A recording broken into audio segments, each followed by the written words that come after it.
All right, half a day. I'm Farron Tyron, sometimes known as the Guam guy. Welcome to the first episode of the show, which as of this recording still doesn't have a name. One will certainly be up by the time it's posted, though. I am joined with Christine Farron from Guam Forestry, Department of Agriculture. She's the chief of Guam Forestry, yes? Yes, division chief. Yep. Amazing. And Brandon Idlet? You got it. Idlet. Yes. Okay, I won the bet there. From the National Weather Service.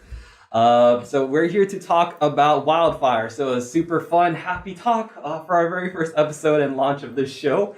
We'll try to keep it a little light, but it is a bit of a more serious topic, so we will be behaving appropriately. I guess we'll just start off with with where this all began. I was hiking last Saturday. There's maybe 30 people out on the southern mountain ridge, including some 11-year-old children, and I saw some fire off in the distance. I saw some smoke off in the distance, and we were all concerned that it was going to cut us off, and it was going to be a danger to us personally, either the fire itself or inhaling the smoke. And so some of the group was way ahead of us, and they had decided to divert to somewhere they thought they'd be more safely. I just chose to go on through and was constantly assessing the fire the whole way. So I'm going to play a clip now and see if I can get our experts to react. This was the largest fire that we saw that day, and there was 4 wildfires around while we were hiking. This was the biggest one. So I'll go ahead and cue this up. This is a dead brown tree snake that literally burned to death. A few months ago, I was here at the Escada tree planting site, restoration area, planting trees right over there, and now it's burned. So probably a couple thousand or so seedlings that were planted by maybe a couple hundred volunteers are burned. This was 100% avoidable and unnecessary. Every fire on Guam is man-made, so all the years of forestry's work and the efforts of hundreds of volunteers went up in smoke, all because someone wasn't careful or intentionally started the fire. Fortunately, most of the older trees will survive, but I have no idea how many or few of the trees planted last year will make it. I counted 4 wildfires while hiking and maybe 40 people on the trail, and some of them were kids. So protect yourselves and your children out there this fire season. All right. So I've been doing this short series on wildfire on my Instagram, and I've been making this constant claim that 100% of wildfires are man-made. They're all caused by people. So I was wondering if I could get fact-checked on that, maybe that you might have some slightly different opinions, and that's okay. Maybe we could go with you first, Brandon? Yeah, well, out here in Guam, there's not much other natural reason for wildfires. In the continental United States, you can get what we call dry lightning. So that is thunderstorms that have very high cloud bases, several thousand feet up above the ground. And so while they produce rainfall, that rain has fully evaporated by the time it has actually reached the ground. But you can still get lightning, and those very dry conditions, that lightning will spark new fires. And that's very problematic. Out here in the tropics, we don't see dry lightning. If there's any type of a thunderstorm, we're going to be seeing heavy rainfall right there near the lightning area. So this time of year in the dry season, we don't normally see thunderstorms. And so the only way that we see these fires start is through intentional acts of people setting a fire, discarding cigarette butts, burning trash. Perhaps you could have power lines that could be making contact, sparking. I don't know. But ultimately, it all kind of goes back to a human-caused, at least ignition for fires. Mm-hmm. And Christine can probably vouch for a few more thoughts on that. That's definitely the case. I mean, they're human-caused ignitions. And so when we talk about fires, it is important to just keep repeating that. These are human starts, whether they're intentional sets out in the mountains and in our wild areas like you see in the video, or they're escaped backyard fires. You know, we have a lot of family members and friends that we all know who like to go outside and clear their yard, clean it up. Maybe some that decide to burn trash, which, you know, you need permits for any kind of backyard burning, but it is also illegal to be burning your trash. So that's a good reminder for the community. So when you are hiking and you do see fire, take note, pay attention to what's around, who's around you, what's going on, because those fires are human caused. So it's just a great point to keep highlighting. Yeah. Okay, so there you have it from at least two experts in this field. Wildfire is 100% man-made on Guam, so that's terribly sad, really unfortunate. I have a comment here on one of the postings I made on Facebook from Amber Bungato. I hope I'm saying that okay. And I quote, "You notice some places are exact same locations every few months, but most are smokers flicking out cigarettes. I see it all the time on Cross Island Road." Let me tackle that. So we do have our wildfire investigations, and I know quite a bit of the community heard about it. We advertised it, and it was covered great by the news. In 2020, we had our first wildland fire investigation training in a couple of decades. So all fire partners came to the table. We all participated in this. And through our trainings, it was definitely emphasized that the majority of these fires are these intentional sets or escaped backyard fires. Cigarette starting fires is a much lower risk. It's disgusting. Let's be very clear about this. You're littering, okay? So let's just highlight that too. But the risk of fire from cigarettes, there is a risk. There is definitely a risk, but it's the actions. It's these intentional actions that we have to be very careful of, right? So Cross Island Road, the fires that we have investigated in the past, they were intentional sets. There's usually indicators that show us that a cigarette started a fire. In the four that we did check, we did not find cigarette butts or evidence of a cigarette-caused fire. Not to say it can't happen, okay? But it's not as frequent as we think. So there are people that are really just doing this because they have no regard for the natural resources or the people that live in the area or the resources that we rely on. And we need to hold people accountable. Yeah. So in my perspective, yeah, fair enough. Not to defend someone throwing away a cigarette, but I feel like it's not. Is it too big a deal if it's completely out? Isn't it just going to biodegrade anyway? Or is there some plastic in there that we don't know about or anything like that? Brandon, if you have an opinion. I think it's in the filter. Isn't everything toxic is left in that filter, which you're leaving in the environment? Okay. When you can properly dispose of it. I mean, I have most of my family members, I have a lot of them that are smokers. And, I grew up with them killing their cigarettes and putting it in their pocket until they can throw it in the trash. Wow, what a role model. So that's it's like, I'm not being sarcastic. I'm not anti-smoke. I mean, okay, wait, that's, we're not going to get into a smoking campaign. Okay, no worries. But the point is, it's just, you carry it in, carry it out. You know what I mean? Exactly. Carry it in, carry it out. That's all. This isn't a stance on don't smoke. This is a stance on we've got to do everything we can to practice caution. And that's all we ask. Got to be good stewards of the environment. Yeah. And I guess even before you can get to the part of the litter and the biodegrading, I've got a 3-year-old son, and when we go to the beach, he sees all these little colorful things on the sand, shells.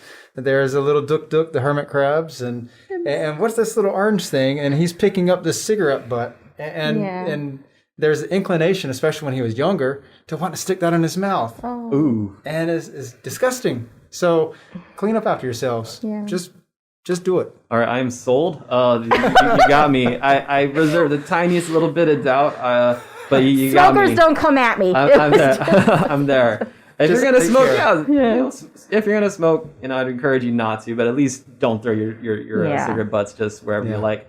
So just getting back to the starts part of it. So you're saying, just to be totally clear, maybe some are started by cigarette butts, but it would be few in comparison to intentional sets or escaped backyard fires. Right. And you know what we shouldn't leave out too? The youth starts. The youth starts, meaning, our curious kids.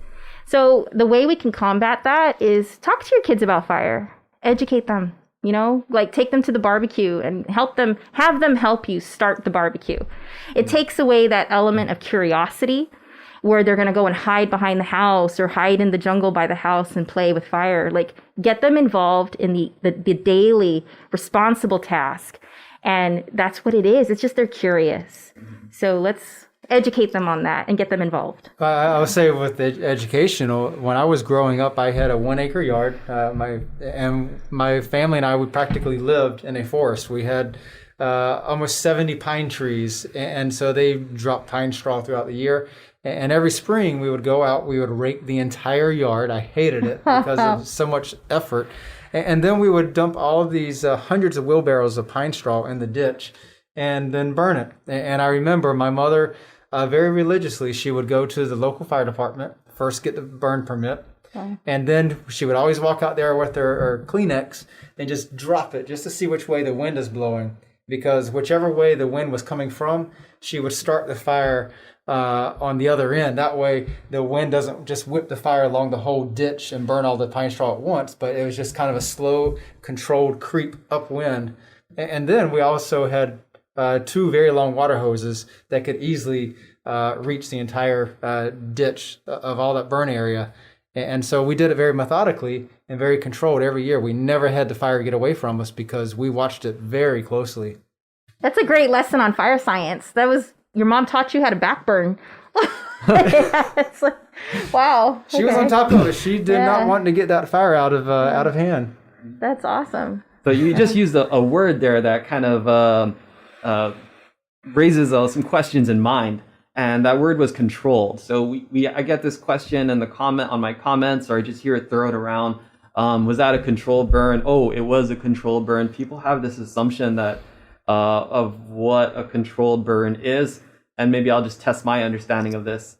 So a controlled burn, as everyone understands it, including myself, is one where you control how far a fire will spread, understandably. And from previous conversations with you, Chief Christine, a controlled burn has at least another aspect, and that's controlling the temperature. So you don't want to let a fire to be too hot to where it instead of getting that nutrients out of the plants and like bringing it back into the soil, it just burns it up, including the subsurface network. So the fungi or whatever is underground. Is that accurate? Pretty much. I mean, that covers quite a bit of it. It's when you say control temperature, it's controlling the amount of vegetation that's burning, controlling the fuel load. Mm-hmm. If it's too high, like these wildfires that are ignited, the amount of vegetation on the ground, when it hits those thick patches, like you look up in the sky and you see white smoke, and then you look up in the sky and you see black and darker smoke, it's the thickness of the vegetation around. And so for a prescribed burn, it's definitely, you want the fire, there's a mission for the fire, and you have to direct where that's going to go. The elements, meaning the weather conditions are right, wind is low, because you want to maintain control of that, and the vegetation is low. So if it's too tall, so you still have to do work. Like we've had requests for agriculture burn permits, and we haven't issued an agriculture burn permit at agriculture in 6 years. And it's not because we're not. The program is open. It's that when the people come in, the farmers come in to ask for this permit, and then we educate them. We do the site inspection. We educate them on what's required and the conditions.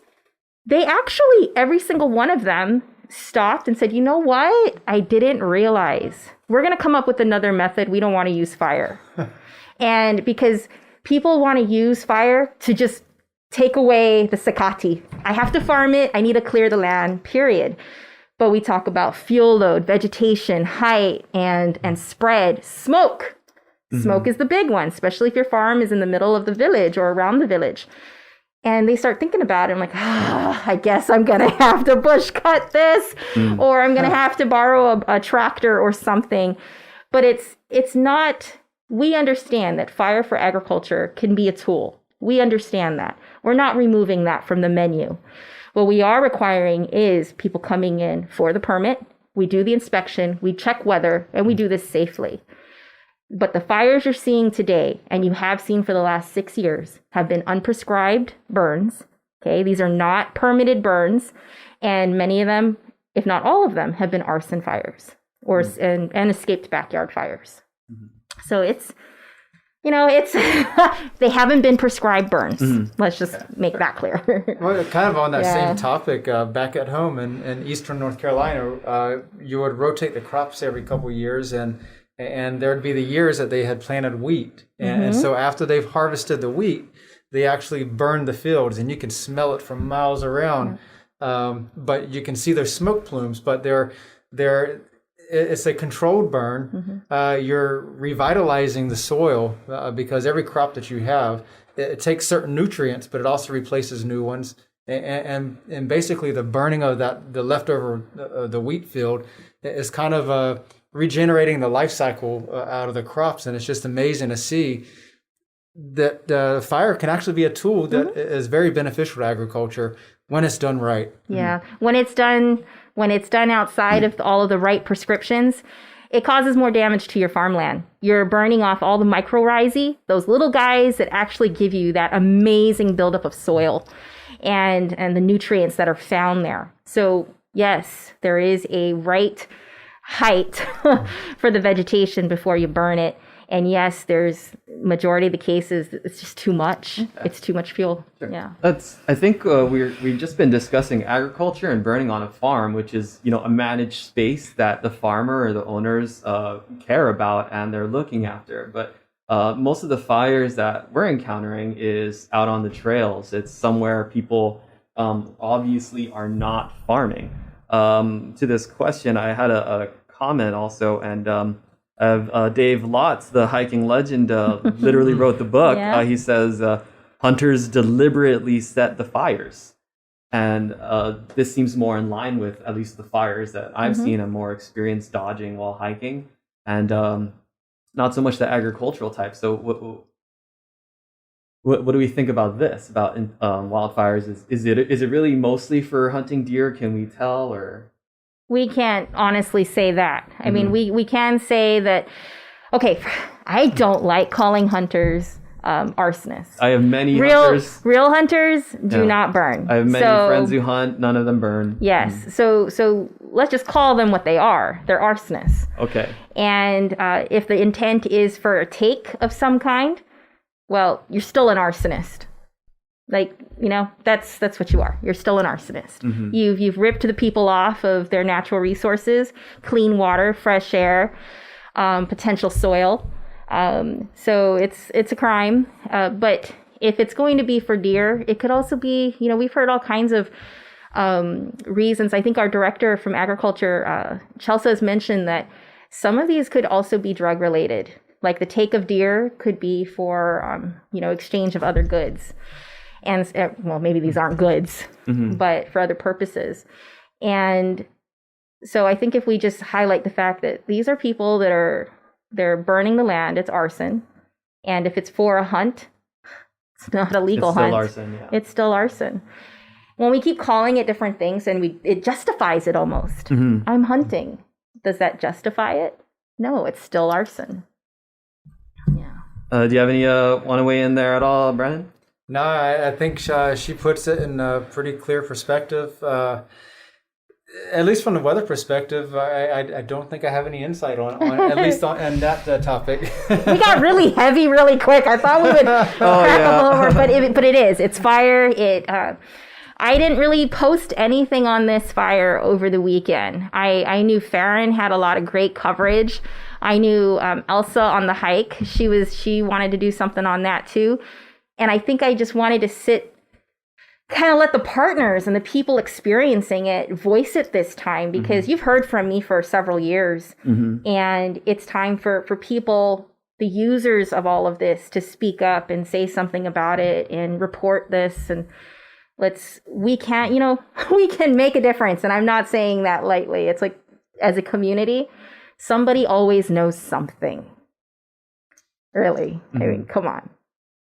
I like to talk about this from a slightly different perspective. So to the audience, I'm a UOG student. I think I'm a sophomore now. And I'm also a Pacific Islands Climate Adaptation Science Center scholar. Yes. Okay. And I did a survey last year, and I got 189 responses, and the topic was on wildfire and wildfire management.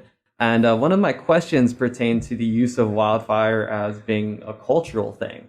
And I had asked people to identify if they were Chamorro or Guamanian. And looking at just those who were Guamanian or Chamorro, or at least partly so, I asked, is wildfire part of practicing your culture? And I had 56% of people say not at all. So most people, but said it wasn't. But that's not a huge majority. So we had we had 12% say very little, 4% say a moderate amount, and then 10% said that practicing using wildfire is part of practicing culture. 10% of respondents said that was very much part of using their culture. So this presumably ties into the hunting and eating of deer, unless there's some other potential way that people would consider using wildfire to be cultural. And so throwing the word arsonist out, while maybe technically accurate, and I don't disagree with it, I actually agree with it, I think we have this other fundamental issue with people perceiving it to be part of our culture. So where do we go from that? Maybe we don't have the exact right crowd for this today. I know. As a Chamorro woman, as a Chamorro woman, it's also in our culture to take only what we need and to provide for the community. There is nothing that represents culture in this use of fire in this way. When you have an uncontrolled fire that has left a boundary and crossed villages, ridges, waterways. And the ramification of that is all of the impacts downstream, the erosion, the sediment loss, the flooding in the village, the sedimentation on the corals. And so I'm going to speak as the eldest, daughter in my family, that I don't see that. And I don't want to open a cultural debate on it. It's just, I have a hard time wrapping my mind around someone saying that. When you look at the big picture, a discussion. That doesn't have to be a debate. No. I'm totally open for the discussion. It's just, it's really hard to hear, as if you're Chamorro or you would, and we say that it's a cultural practice. I just see that it's a very destructive one, if that's the case. I think we could absolutely have the hunting and eating of deer without the burning. I think it's a lot harder, of course, but no, the joy of the hunt is is having the challenges of everything in your path. Okay. I mean, come on, what real hunter out there doesn't talk about the man I went down the hill, up the hill, I had to climb through that river. And that damn tree, but that tree was in my way, but I got the shot. I mean, come on. Well, I would say that when I did the hunting with my uncle, there was never any downhill. It was just always uphill both ways. But we'd climb the trees and we set up shop for several hours. I mean, we take a little bottle of deer urine, stick it on your shoes, and try to attract those deer. Yep. And sure enough, they would come. And the calls. And you're sitting there with the bow and arrow. Yeah. But you worked hard for it. Yeah. My degree before this career was wildlife and fishery science, because I grew up fishing and going hunting with my uncle. And it was, I never got the gun. I just was the person tracking alongside him. But it was the joy of the challenge. And so I left to go, to pursue this. And so coming home, it's protecting the habitat, protecting the environment as a whole. And so, it's more fun, man, with the trees on the ground, and you don't have to hike so far if the deer can come closer because the habitat's closer. Oh, good point. Okay, so that's another. When we burn and we take away habitat, our hunters are going further inland, further away from safety, from community, from support. And that means they're coming, they get their game, and they've got that much further to come back. So there's a definite safety factor for our hunters. And look at our hikers out there. You guys are hiking in full sun. You have pockets where you have no shade.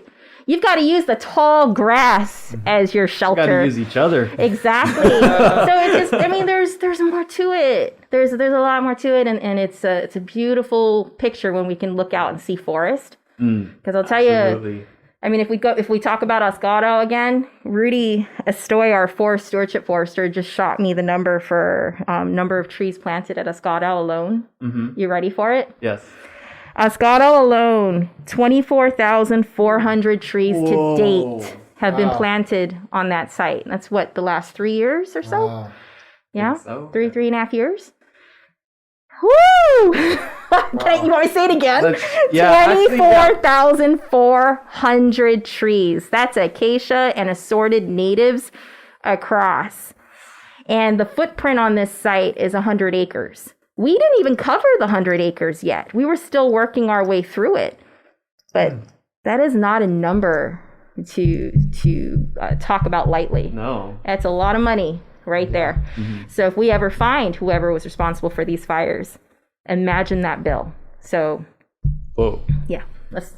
And that's just trees. That's not the amount of hours to grow it, collect those seeds, get them planted, protect them with fire breaks, suppress the fire and all the fire operations, everything that was involved in operations. This is the future. We will tag price tags to these cases. So this is just showing the extent to which forestry and our fire partners are taking arson fires. This is serious. The investigations are taking place, and these dollar amounts will be tallied. So Wow. yeah. On that note of the Escada site, I have a video here with some amazing drone footage by my very good friend Mike Kirigua, awesome drone pilot He's as so well. awesome. And there's no audio to this, so I'll just kind of describe for, I guess, if there's anyone just listening, what they're seeing. So there's a shot of myself walking through a blackened field, and you can see rolling hills in the background to the side and down to the water, and it's all just blackened, like down into the waterways leading out to the ocean as well. So at this point, I am in the middle of the plantation, and you can just see that the earth is scorched. It is black. A lot of the trees that are, let's say, a yard or so or smaller are just this kind of brown color that have been torched as well. There is some survivors. There's still some green trees. There are some trees that have some green tops, or are mostly still green because they're a bit bigger and they're able to, give more shade to the grass underneath. So here we're looking at a scene where maybe, I'm guessing that's a good 400, 500 acres by itself that have been burned up to the hilltops, down in the valleys, and including burning almost entirely straight through the tree planting site, which Chief Christine was just saying was 100 acres itself. So after seeing this, what are you thinking? What are you feeling? So I am going to be optimistic right now. I'm going to tell you that. I mean, it's probably hard for anyone looking at this to feel that way. But the green patches that we see are the more mature trees. And so those trees were seeding. So before this fire, they were seeding. And acacia trees respond very well to fire, and meaning that those seeds will germinate and we will get new acacias coming up very quickly.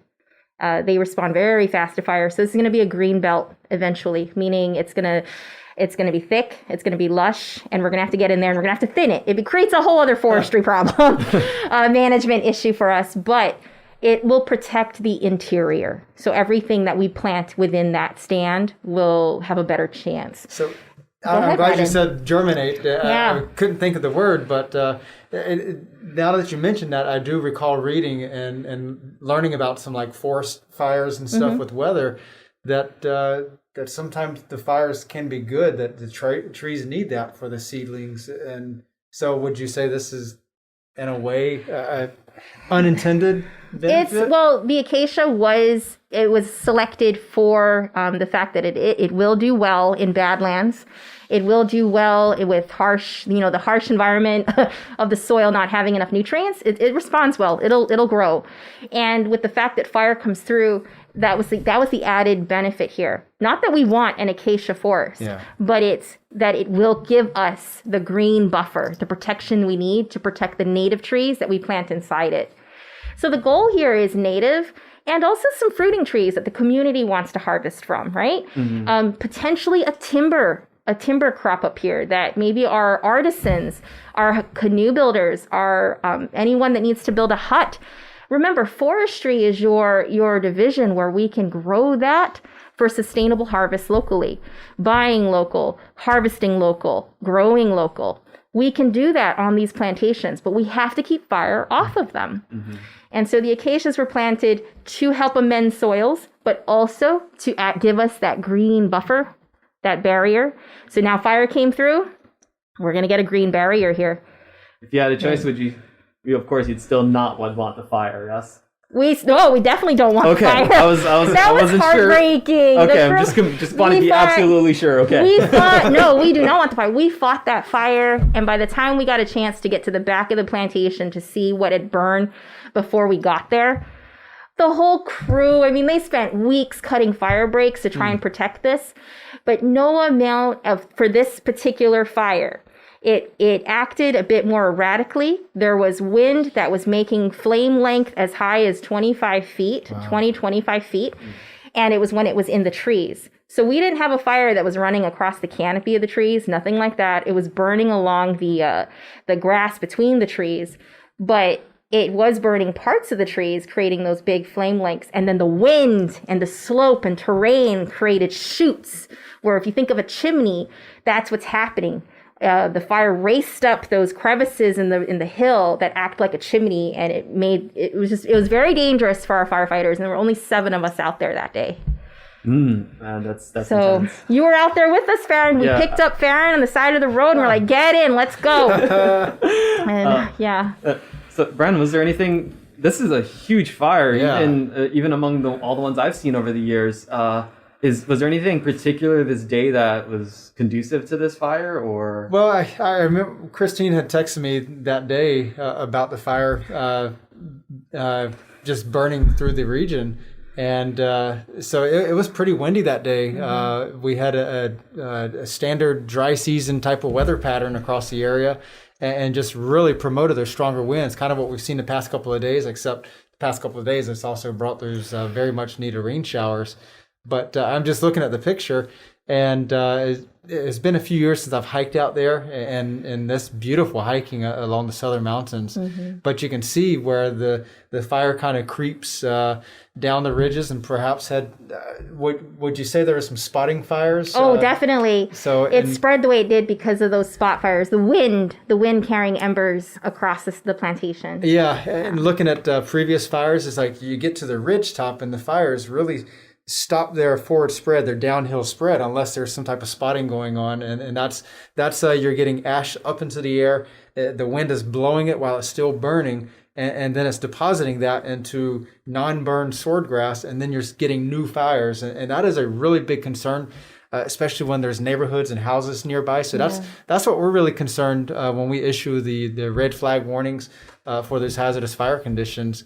And in this case, you can definitely see where the upslope fire just really rapidly went up the southern mountains, and at least from a standpoint for combating the wildfires, that's something that the forestry fire department folks have always got to keep in mind, and especially in stateside fires where these fires can race miles in just several minutes, just tremendously fast moving fires that will catch people off guard, and so it's just these conditions that we're putting our forestry and fire response people at risk when there are fires like this. Mm-hmm.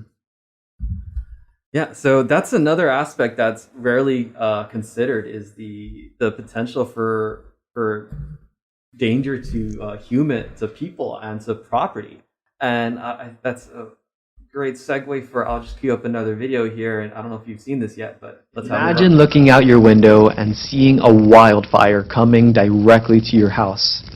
What would you do? Would you break out the hoses or run away?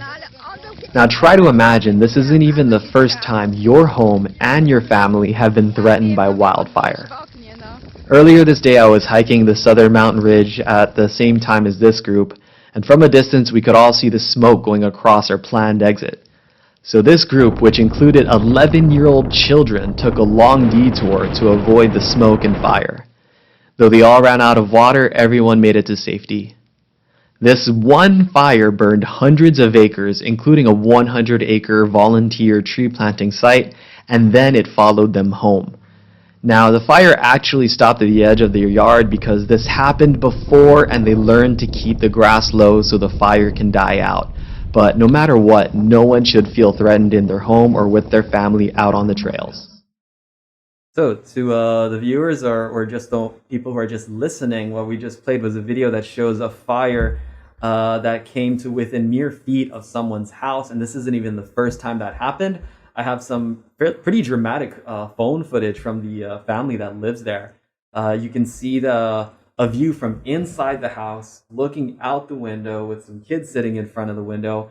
And outside the window, you can see some of the adults trying to not quite fight the fire with some hoses, but trying to wet the grass to slow the fire down. And it actually seemed to be effective because that's where the fire did die out.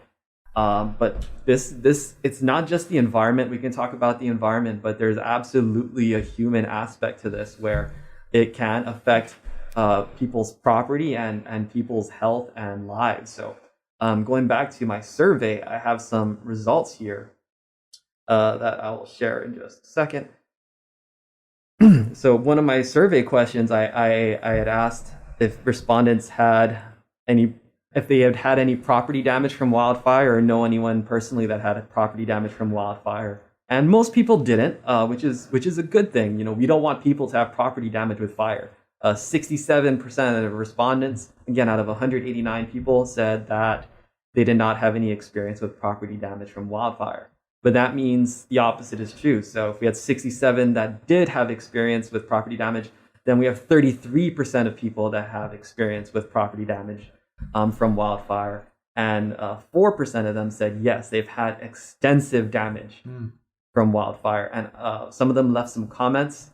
Some of them said that their canopy, the tarps on their canopies were burned. But the more serious ones were their crops. So we have our hardworking farmers literally trying to feed themselves with income and feed us with their produce, said that their crops were burned, their crops were damaged. One farmer reported $2,000, another $3,000, another $5,000 in damages. And in total, just from these respondents, which was 14 people or 14 families, there was $32,000 in damages. And this doesn't even include comments that didn't give a dollar amount of an estimate. A couple of these comments are, quote, complete wipeout of ranch, house, and farm. Another quote, it consumed half of the plantation. Another situation where a homestead was totaled. So this is absolutely affecting people's lives and livelihoods as well. And then on the note of, we asked this basically the same question, but for human health and safety, have you or anyone you know been directly affected by wildfire or smoke from wildfire? Thankfully, the vast majority said no. So 96% of people have had no ill effects from wildfire to their health or anyone they know. But 4% did. And 1% of respondents or 2 people reported having to see, going to a doctor because the smoke inhalation injuries. Well, unfortunately, no one's been burned or at least responded to the survey. But they had some smoke and heat exhaustion and injuries. So I'll leave you with a couple of quotes here. Quote, my grandmother had breathing problems, including asthma, and the smoke from nearby fires would require her to be on her nebulizer more. Another quote, dense smoke brought on asthma attacks in myself that could not be alleviated by rescue inhaler. Required multiple breathing treatments in clinic and a course of steroids to bring under control. So just to keep hammering on the point, again, all of these wildfires are caused by people, and it's bad enough that they affect our environment, but it's affecting us, it's affecting each other, affecting our homes, affecting our health, and it doesn't have to, and it's all just because, again, it's all caused by people for whatever purposes, whether it's intentional set or accidental. They're all unavoidable. So yeah, bringing it back to our experience that day, we were hiking, and it was a threat to us. So as we mentioned in the video, a bunch of people diverted to escape the path of the smoke and potential path of the fire. If there was the word used, spot fire earlier. So if embers jump some distance and start another fire downwind, to potentially escape those. Could you offer some advice to maybe for hikers out on the trails to stay safe, to check the fire danger ratings, and then Christine maybe later on about how to protect your homes?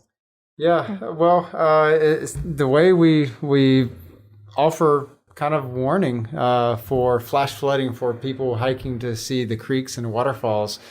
Same thing with the wildfires.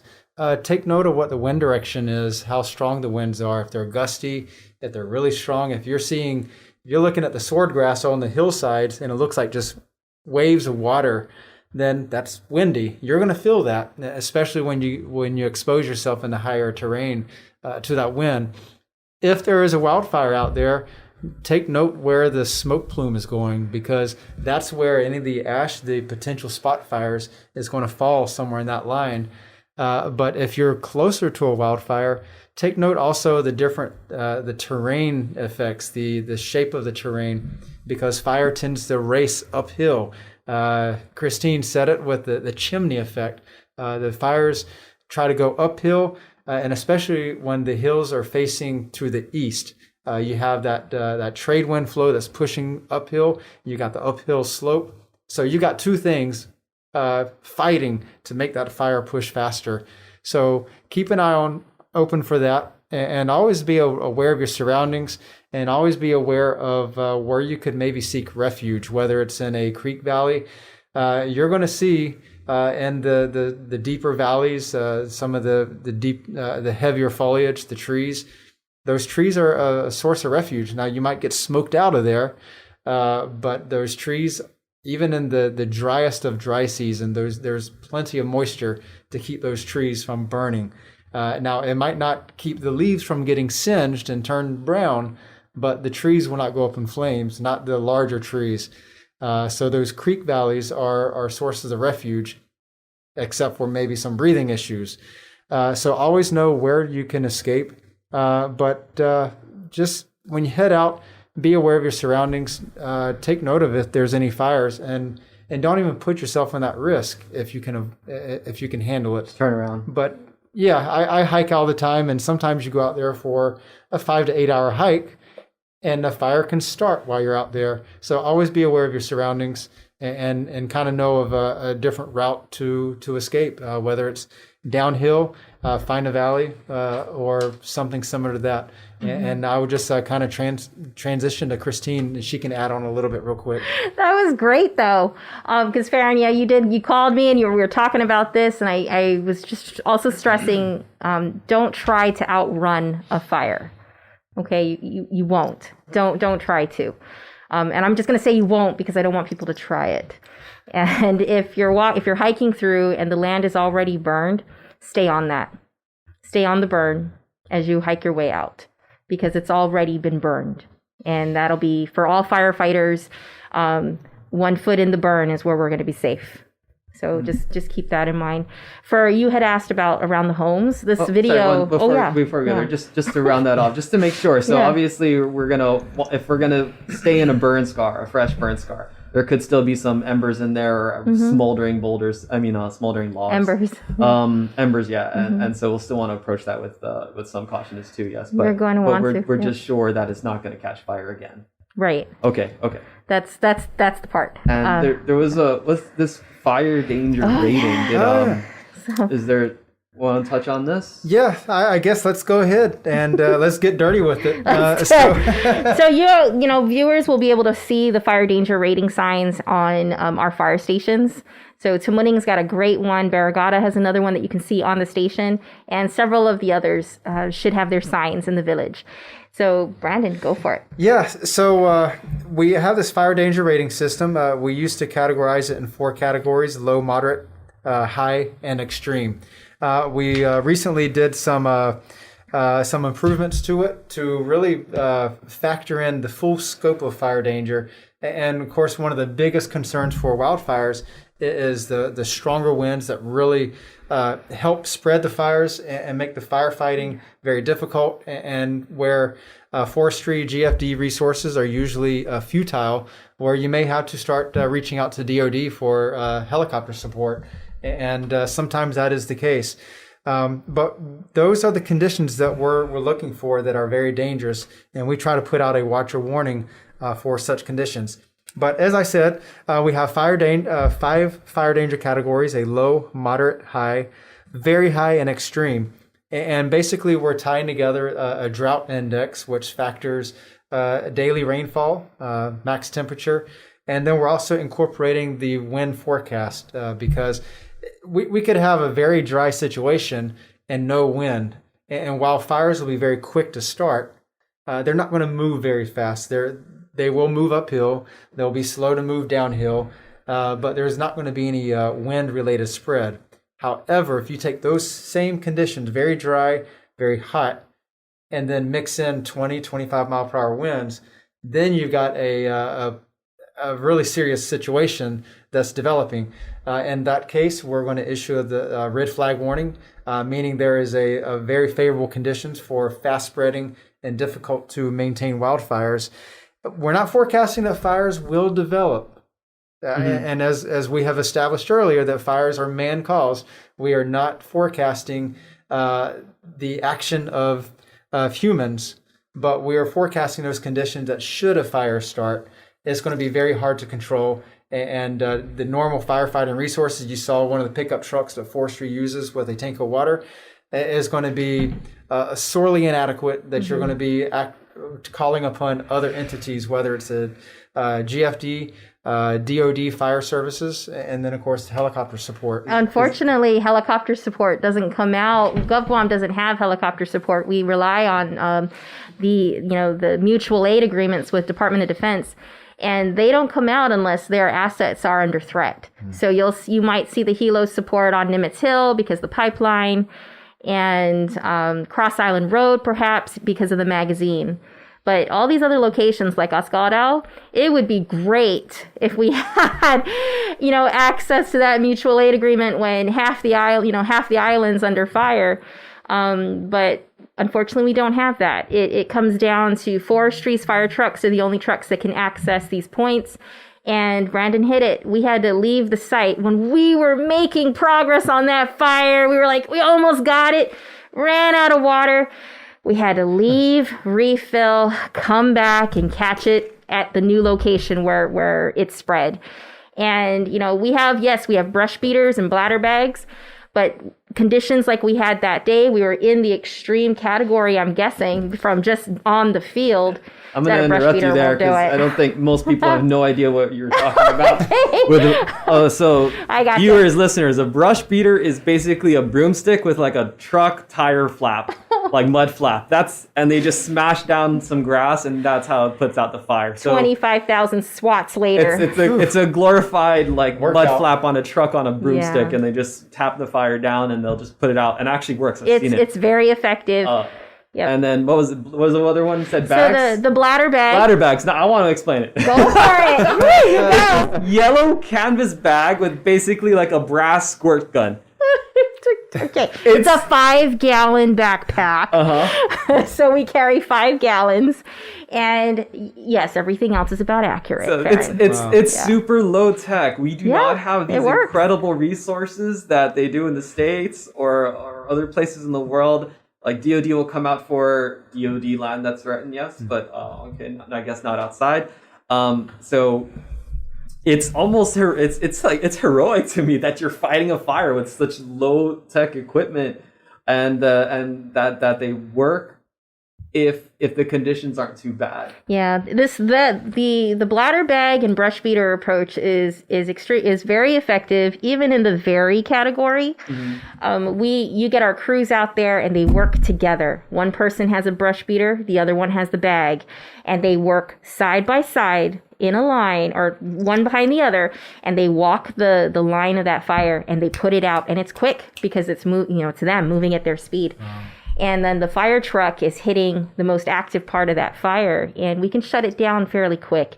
It's just when we talk about these extreme conditions, we can use that brush beater on that flame, and it will still keep coming back. There's just that much. It's just that dry. Mm-hmm. So. Okay. Wow. Yeah, and I asked you earlier if you're ready to move on about how people can protect their homes. Oh, sure. Okay, so that video with the family, great job. They created defensible space. They gave themselves a fire break, essentially. And what you want to do as a homeowner is if you have property and you have wildland right up against the property, jungle right up against your property, give yourself a 25, 30 foot, as much space as you can within reason, where you knock back the grass. You want trees in your yard. You do not necessarily want the grass. And so for the trees, they'll hold moisture in the ground, as Brandon pointed out. And that, fire doesn't want to be anywhere where moisture is. So it'll move away from the property. So cutting your vegetation, bush cutting your yard, removing your trash. If you have trash piling up along those edges during dry season, I highly encourage people to secure that. So that way it's not there during fire. Your people don't think about this too much. The propane tanks in the backyard, or the side of the house, the canopies. Remember, canopies are petroleum-based products. So you really want to be careful with this. It's not a matter of, it's a matter of when this will happen, really. It's the statistics, right? Statistics always rules that there's always going to be one. And there's always that chance. There's always that chance. And we encourage every community member here, everyone in your village, help each other out, remind each other. If you have a Numku living next door and they can't bush cut their yard, man, offer it.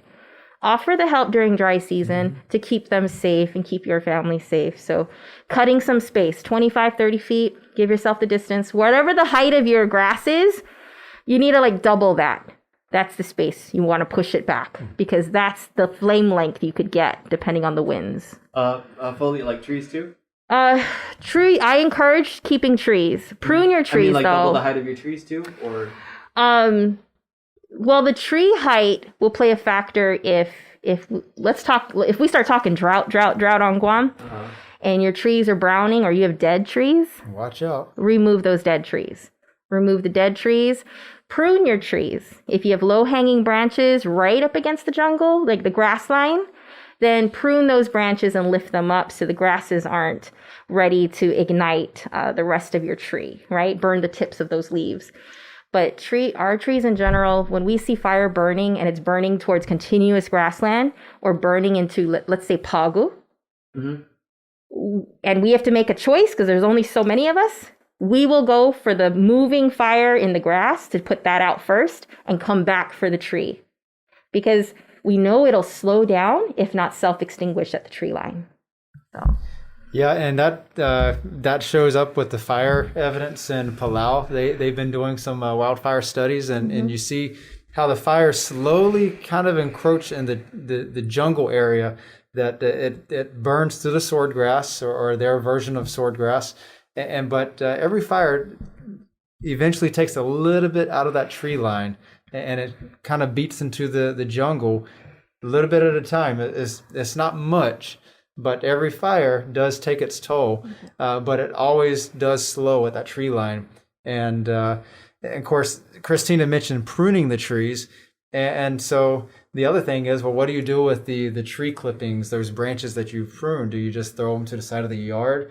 Or do you try to get rid of them in an appropriate manner? Because those dead branches will eventually dry out, and then it's going to become a potential fire source or very ready to burn. And so keep in mind, if we have a typhoon that strikes Guam, all those down trees, the branches, that will become very readily available for burning the following dry season. All that dead brush, and we see that fuel load in a very busy typhoon season. A lot of down trees, where a lot of people will just kind of trim those trees, chop them up, stick them in the jungle, but that's just sitting there waiting for the following dry season that will come with the new year.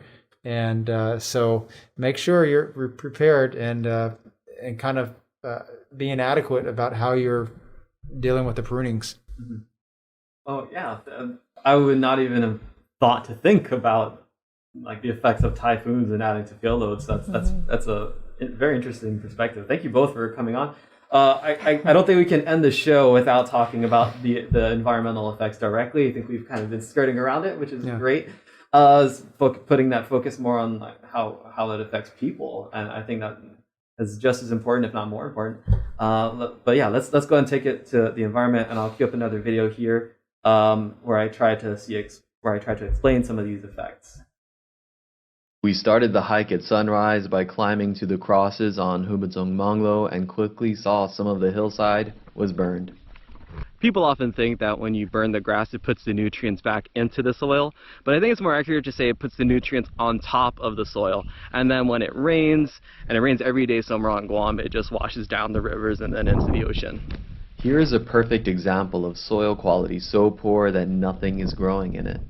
Now check this out. As raindrops hit the ground around the rock, they loosen the soil and wash it away.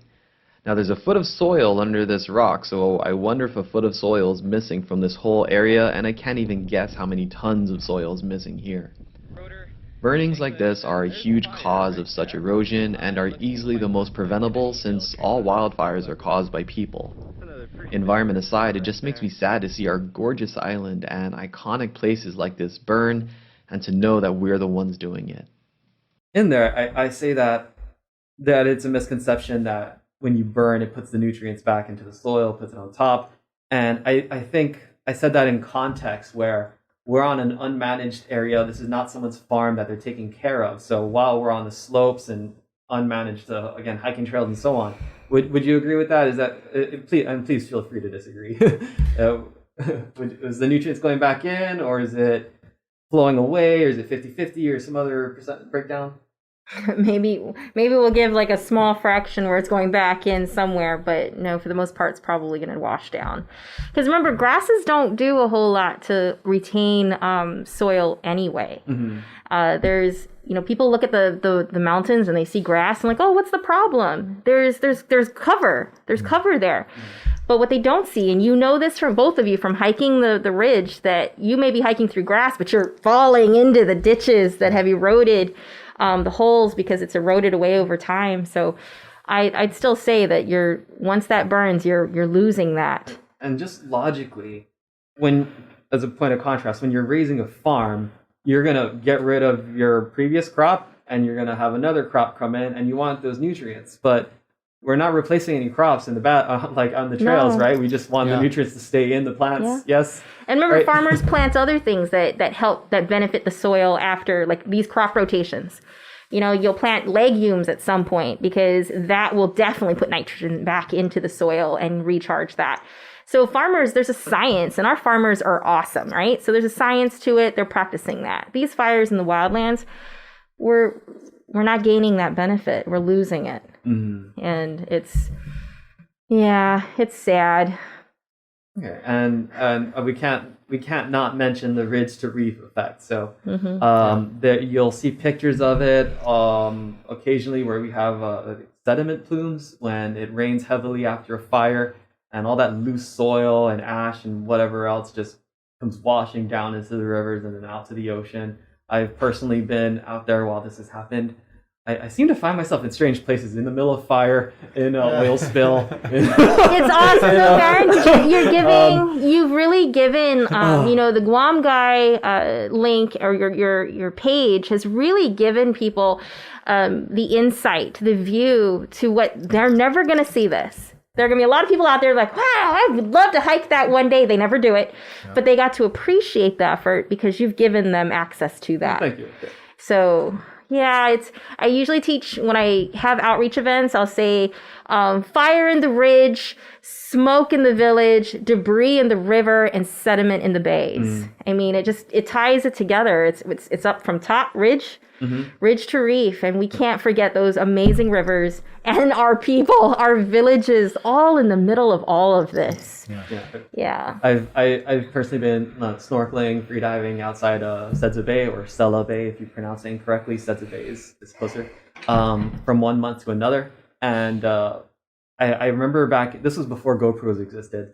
I was snorkeling out there, and I remember coming out thinking, "Wow, this is the first reef I've been on where I didn't see any like human trash or anything like that." My mind was blown. I went back like maybe a month or so later, and there was presumably some fire or some erosion causing thing, and then it rained, and then I went back out super excited, and I'll never forget this sight. The entire surface of the reef, every coral was coated in this layer of dirt, layer of sediment. And even worse than that, I guess there's some microbes or something in there, and they're making these little gas bubbles. So all these little bubbles like coating everything with the soil too. Whoa. And it looks sickly. And so if if anecdote means anything to you, I've seen it myself. I had another incident where I was at Billy Bay or Togoan Bay just freediving, and it started raining really hard, like raindrops the size of grapes or something like that. Wow. And the water came out, and there was just this. It was a wall, 3-foot deep wall of dirt just along the top, coming straight Whoa. at us. So we're lucky we didn't get sick or anything, but we came right back in. That cannot be good for the coral. And if you like fish, it can't be good for the fish either, because the fish depend on the coral. Exactly. So there's really no good reasons to burn. Is that fair? That's definitely fair. Okay. Yeah, and the other thing is, keep in mind that wildfires change the way the grounds absorb the rainfall. Now, tropical rainfall is going to be maximized on the efficiency of nature to produce heavy downpours. So we're going to get flash flooding no matter what the surface is like. But you look at the urbanized areas, all the concrete jungle, the roads, the parking lots, you get a 1-inch rainfall in 1 hour. That's a pretty good rain. That rain's going to just run off somewhere. It's going to flood somewhere because the drains cannot keep up with it usually. And so all that water is going to just flush somewhere. And but when you look at a completely vegetated area that's forested and everything, you don't see that type of response from the ground. It just absorbs that rainfall because it's more porous. It just it accepts that rain. It distributes it. But when you start heading into like the grassier mountains, you're still going to get a lot of that heaviest rainfall is going to go into runoff. But imagine after we've had this big wildfire, it's scorched the grasses, and then you just have kind of an exposed dirt clay mix that has then baked in the sun. It's becoming hard, it's cracking, it's almost like rock. And then you get a heavy rainfall. That rain is not going to be absorbed into the ground. It's what we call a hydrophobic. Hydrophobic, yeah. Hydrophobic. That water is going to go straight off to runoff. It's going to it's going to wash away the small sediment. It's going to go into the creeks and straight out to the reef. And you've actually got an increased risk of flash flooding. It's something that is very well pronounced in the Rocky Mountains, where very hot fires can actually make the ground even more hydrophobic. I don't think we have fires getting that hot out here since it's just mainly grass-based versus actual trees. But you still have that runoff concern. And so that's something that in the heat of the fire we might not think about, but there is a very real consequence to the fires in that regard. I saw this YouTube video I want to run by you. Everything's on YouTube these days, right? So it seemed like surface area had a nice big role in this too. So just having something to for the raindrops to hit on their way down and spread themselves out. So if you have a big tree with a lot of leaves on it, that's going to prevent a good amount of rain from even hitting the ground. So if flash floods is a concern, then that's just another benefit to have trees around. Yeah, that's right. Okay. The Weather Service actually changes the way it does flash flood forecasting depending on the season. And if there's been a major wildfire in parts of the Rocky Mountains, they'll actually be more forward-leaning to issuing flash flood warnings based on the same amount of rainfall, just because of the I guess the on the ground the priming of the grounds for just runoff conditions. Wow. Well, this has been absolutely amazing. Thank you both for coming on. Just give you a chance to speak any last messages if you have any. If we didn't get, especially if you were waiting to say something and we didn't get to talk about it. Anything lingering in there, Brandon? Well, all I got to say is always know what the latest forecast is. So we say dry season, and it just seems like sometimes we put out the red flag warning. We're indicating the potential volatility for fast-spreading wildfires, and then all of a sudden it rains. But a lot of times the big wind makers in a dry season is what we've seen. So today is the January 20th, and the past week we've seen this the shear line in the area. It's the southern extent of a cold front that's moved off of Japan, and while it brings a stronger wind, sometimes it does bring rain. And this week we have been very fortunate to receive 2 to 4 inches of rain, and so we're very appreciative of it. But that does not always pan out with the rainfall. And so know what the latest forecast is, and then pay attention to what the fire danger is, both at the fire stations and then also in our daily fire weather forecast, which you can find at our webpage, weather.gov/GUM. under forecast fire weather. Beautiful. Okay, I think everybody can say this one with me. Munga Masongi Guahan, don't burn Guam. Just follow the campaign. Learn more about your fire safety. Learn more about what you can do to protect your green spaces on Guam. And follow us at doag.forestry. Facebook, Instagram, Twitter. I may not always know how to work it, but we have it. And but your forestry team at the Guam Department of Agriculture is here to serve you. So follow us and join us on our future events. Yeah, thank you both so much. On to that effect, we had a comment on Instagram from Heart Guam. Is there a way to help grow the trees for replanting in the rainy season? I would love to help. And I said, yes, follow doag.forestry on Instagram because you raise all the trees and you lead the tree planting events. Yes. So yeah, thanks for watching. Thanks for listening. Sometimes we go through a recording or a thing and we're like, we kind of hate ourselves because we forgot to say something big. So please do follow me on Instagram at the Guam Guy, all one word. And I'll give them or myself a chance to close in, come back in with any final notes. So thanks for watching.